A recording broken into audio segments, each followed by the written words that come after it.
He taught me so much in 9 months. Walking away was hard, but it was when the Illuminati first started coming after him. And I'll never forget the day when they breached the house. Real life. If that shit ain't real life, it ain't real life. Just ain't real.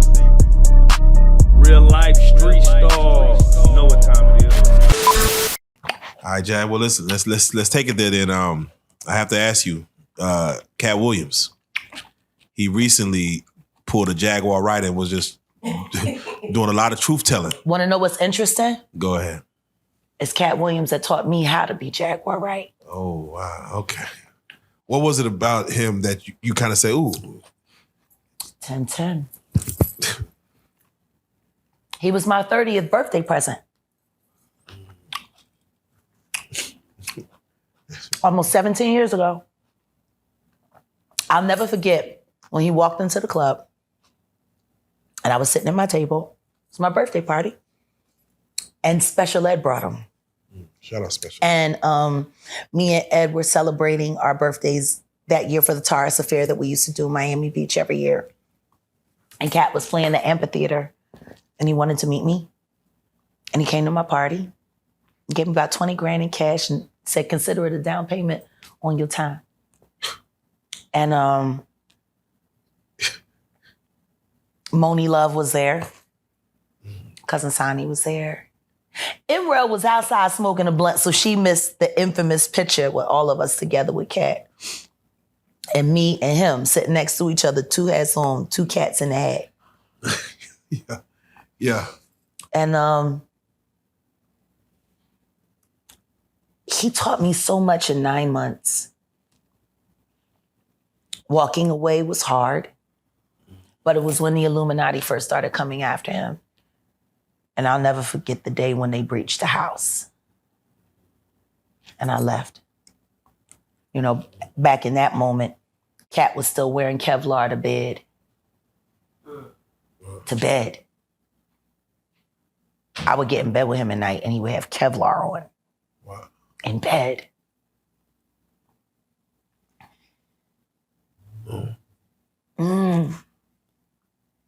What was it about that and him at the moment where it made you want to speak your truth? He went after Comedy Central. That's what happened. The Flavor Flav roast. The moment that I knew the Snoop Dogg is sold out. That was a hurtful moment.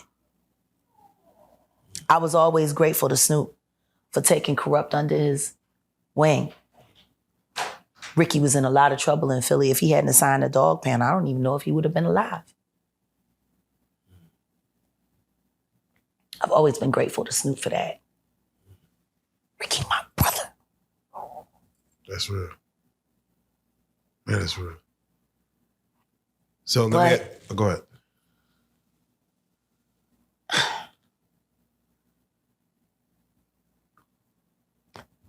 They wanted Katt to humiliate Flav. Like humiliate him. Like no holds barred. And they sent a bunch of jokes. And I'll never forget watching Katt in the office downstairs at the house in Marina Del Rey. And he's sitting there looking at the fucking script and just shaking his head.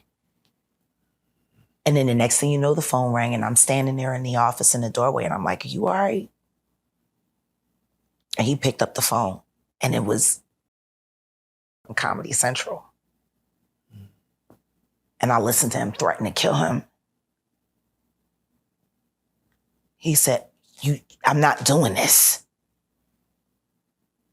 You are not going to get a black man, a real black man, to agree to do this to another black man. $. It was a terrible day. And then that's when all the incidents started happening. Them sending people to the house. Them putting plants backstage at the shows. I mean, I was on tour with him for American Hustle. Right. I was on set for First Sunday. Right. He said he got arrested over 30 times. Yeah. No convictions. I'm getting close. Go ahead. But it's been about 30 for him. It's been 8 for me. Yes. He beat Felony. I beat Felony. You know, it was just terrible. And when I would think back to that moment, and then they called him the day before filming and asked him, was he going to be there? And he said no. And then the next thing you know, production went on later on that day and Snoop was already ready. And Snoop did everything that Comedy Central asked. That Flavor Flav roast was Katt's. That was his moment. The Flavor Flav roast and the death of Malik B are the same. Yeah, that's the ignition point. I don't even know if Flav even has ever thanked Katt.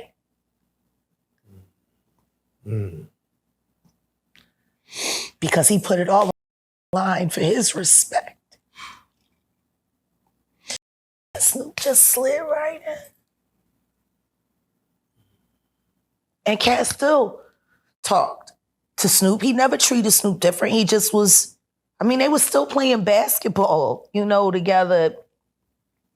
Like, I'll never forget when we was all in Atlanta, when we did the show in Atlanta, and we had got off the plane because we were, you know, flying on his private plane at the time, and, you know, checked into the Ritz-Carlton, and we went to the studio with DJ Drama, and we were writing. I was ghostwriting, because I was going to sign to Katt's label. I was going to be the first female art. Oh, yeah. Yeah. That was the day that T.I. roughed up Tiny in the studio, and everybody tried to pretend like it didn't happen except for me. Oh, wow. Yeah. It's an interesting day. And Drama, it's interesting. But Snoop was there, and Katt ain't treat him no different. Treated him the same. They played basketball like they always did. He beat Snoop like he always do. Running the 4-3. That shooting the fuck out of Snoop. Tall for nothing. So let me ask, the moment he went on Club Shay Shay and did what he did, that's the Katt you expected. That's the moment I've been waiting for 10 years. Oh, wow. Okay. Okay. And I'm so grateful that I was there kicking in that door so he could just blow it down. Oh. There's an effort. I'm surprised people ain't catching on yet. I'm never loud when Kanye's loud. Gene Deal's never loud when I'm loud. But if we're running in tandem, somehow everything that we're saying, even though we don't speak, is always corroborating each other. No. I can't wait. I can't wait for everybody to find out what's really been going on in the background. It's just not yet. Are we in the era of truth now? Oh, absolutely. You know, everything that is about to happen this year is intentional, and it has been in the making for over 10 years now. I promise you this, you yet. Oh.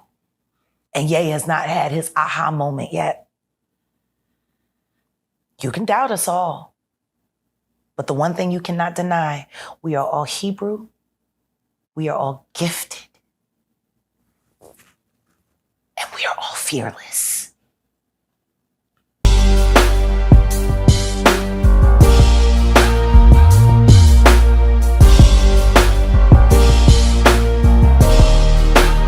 Shout out Reallyfe Street Star.